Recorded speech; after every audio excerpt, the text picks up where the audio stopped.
Praise the lord. యెషయా గ్రంథము 30వ అధ్యాయము 21వ వచనం చదువుకుందాం.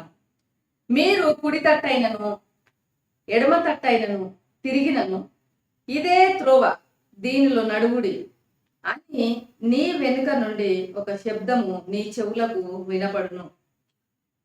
యెషయా గ్రంథము బైబిల్ గ్రంథంలో ఉన్నటువంటి ప్రవక్తల పుస్తకాలన్నిటికంటే ముందుగా ఉన్నటువంటిది.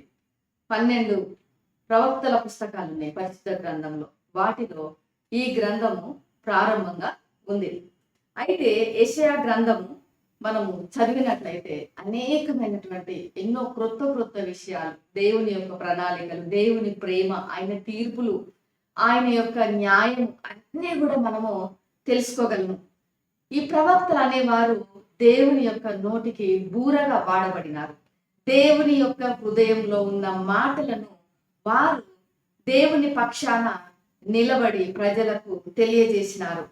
యెషయా ప్రవక్త జీవించిన కాలంలో ఇశ్రాయేలు ప్రజలు, దేవుని ప్రజలుగా పిలువబడినటువంటి వీరు దేవుని యొక్క మార్గముల నుండి తొలగిపోయినారు. దేవునికి అవిధేయత చూపినారు. దానికి ప్రతిఫలంగా వారు శిక్షను కూడా అనుభవించారు.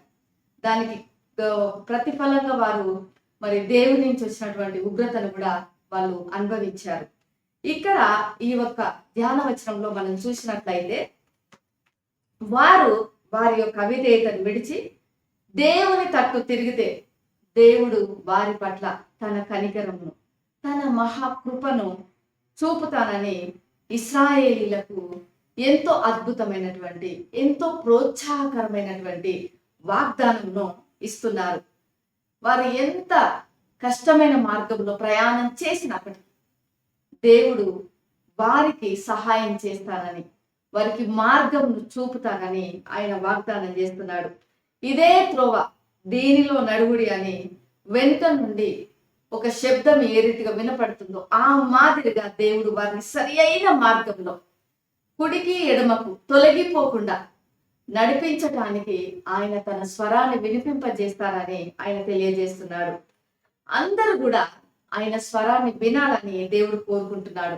కేవలము ఎంతో ఆత్మీయంగా ఉండేవారు మాత్రమే వినగలుగుతారు అని కాదు, కానీ దేవుడు అందరూ కూడా వినాలని కోరుకుంటున్నాడు. ఎందుకంటే ఆయన పక్షపాతం కలిగిన దేవుడు కాదు.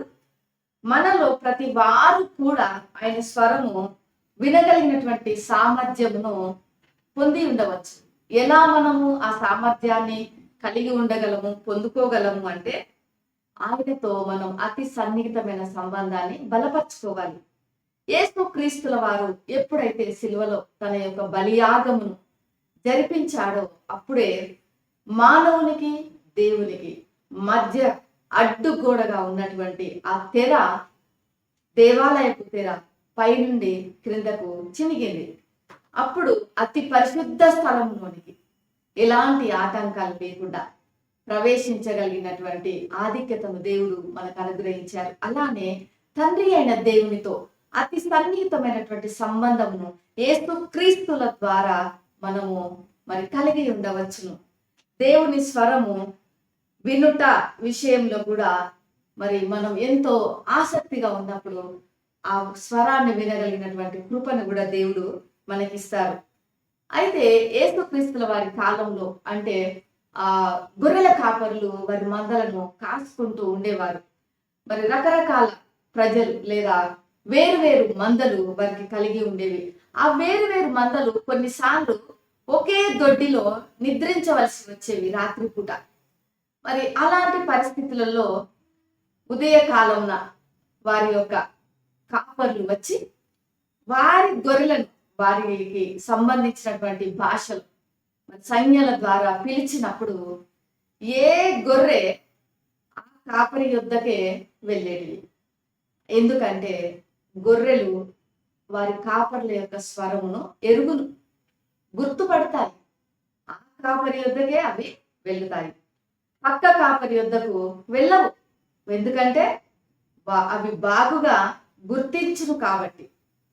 అయితే మనం కూడా మన జీవితాలలో ఎగ్జాంపుల్ గా తీసుకున్నట్లయితే మనం ఎంతో దూరంలో ఉంటాం. కొన్నిసార్లు ఇంటి బయట ఉంటాము, లేదా ఇంటికి కొంచెం దూరంగా ఉంటాము. మన ఇంట్లో నుండి ఒక కేక వినపడుతుంది. మన డాడీ కానీ మమ్మీ కానీ మనల్ని పేరు పెట్టి ఇంట్లో నుండే కేక వేసినప్పుడు అల్లంత దూరంలో మనం ఉన్నప్పటికీ కూడా మనకు ఆ స్వరం వినపడుతుంది.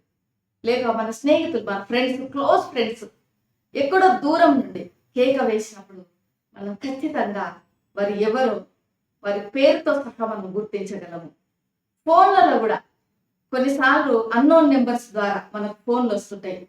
వాళ్ళు నెంబర్స్ మార్చినప్పుడు, వేరే వారి నెంబర్ ద్వారా మాట్లాడినప్పుడు, లేదా కొన్నిసార్లు మనల్ని కన్ఫ్యూజ్ చేయడానికి వారు కొత్త నెంబర్తో మాట్లాడినప్పుడు కూడా మనం ఖచ్చితంగా వారి స్వరాన్ని గుర్తించగలము. ఎందుకంటే వారితో మనకు ఉన్నటువంటి సంబంధం అలాంటిది. మన ఫ్యామిలీ మెంబర్స్తో కావచ్చు, మన క్లోజ్ ఫ్రెండ్స్తో కావచ్చు, మనం గడిపినటువంటి సమయాలు వారి స్వరము మన హృదయంలో ముద్రించబడి ఉంది. మనకు తెలుసు, మన చెవులకు తెలుసు ఇది ఫలానా వ్యక్తి స్వరము అని వెంటనే గుర్తుపడతాం.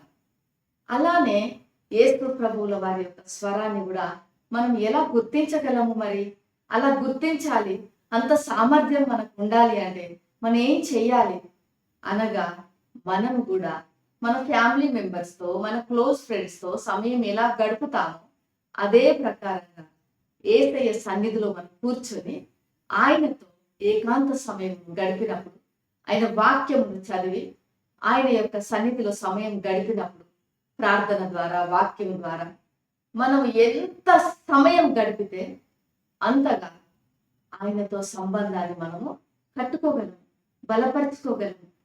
ఆయన స్వరాన్ని వినగలిగే కృపను ఆయన మనకు అనుగ్రహిస్తారు. మనం ఎప్పుడు కూడా పరిశుద్ధాత్మ దేవుని సహాయంతో దేవునికి మనము సెన్సిటివ్గా ఉన్నప్పుడు, అతి సున్నితంగా ఆయనతో మనం ప్రవర్తించినప్పుడు ఖచ్చితంగా ఆయన మెల్లనైన స్వరాన్ని మనం వినగలము, మనం గుర్తించగలం. ఎందుకంటే ఈ లోకంలో అనేకమైన స్వరాలు ఉన్నవి, మనల్ని చాలా తికమక పెడుతుంటవి.